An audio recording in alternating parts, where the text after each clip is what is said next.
Hi friends, இன்றைக்கி எங்கே வந்திருக்கோன்னு பார்த்தீங்கன்னா கோபிக்கு தாங்க வந்திருக்கோம். திருப்பூர்லேருந்து கோபிக்கு எதுக்கு வந்திருக்குன்னு பார்த்தீங்கன்னா வாத்துக்கறி வாங்குறதுக்கு வந்திருக்கோம்.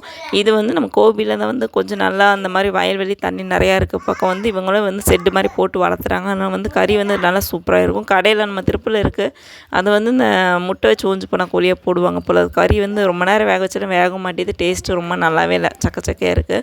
இது வந்து நாங்கள் சேவல் வாங்கியிருக்கோம், வாத்துலேயே சேவல் வாங்கியிருக்கோம். இது வந்து 2 வாங்கியிருக்கோம் நாங்கள். ஒரு வாத்து வந்து 1 கிலோக்குள்ளே தான் வருனாங்க. நான் 2 கிலோ வேணும் அப்படின்ட்டு 2 வாத்து வாங்கியிருக்கோம். அந்த மாதிரி நீட்டாக சுத்தம் பண்ணி வாட்டி நல்லா மஞ்சள் போட்டு நல்லா கழுவி எடுத்துட்டாங்க. எப்பயுமே இந்த கடையில் வந்து ரேட்டி தான் இருப்பாங்க. இந்த கடை கோபியில் எங்கே இருக்குன்னு தெரியணும் அப்படின்னா மறக்காமல் கமெண்ட் பாக்ஸில் கமெண்ட் பண்ணுங்கள், நான் சொல்கிறேன்.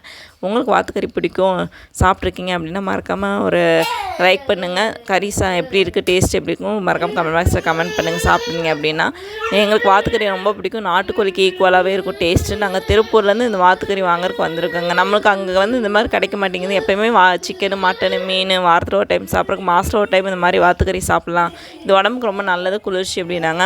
அதனால தான் சரி நாங்கள் அடைச்சலாக இருந்தாலும் பரவாயில்ல அப்படின்னு நினச்சிட்டு இவ்வளோ தூரம் வந்துவிட்டோம். நாங்கள் அப்படியே வாத்துக்கறி வாங்குவாங்க. அவங்க பூனை குட்டியாக வந்து அழகாக விளையாண்டுருந்துச்சு. அப்படியே பார்த்துட்டு எங்களுக்கு ஒரு ஜோடி வாத்து வேணும் வளர்த்துறதுக்கு கேட்டிருந்தோம். அவங்க குட்டி எல்லாமே இல்லை, இப்போ பெருசாக தான் இருக்குது, நீங்கள் அங்கே எடுத்துகிட்டு போனாலும் வளர்த்த முடியாது, தண்ணி நிறைய வேணும் அப்படின்னாங்க. நம்ம திருப்பூரில் நம்ம வீட்டுக்கே தண்ணி இல்லை, இது வளர்த்துறக்கு எங்கடா தண்ணி அப்படின்னு நினச்சிட்டு சரி நான் கறி மட்டும் வாங்கிட்டு சரி திருப்பூர் கிளம்பிடலாம் அப்படின்னு நினச்சிட்டோம்.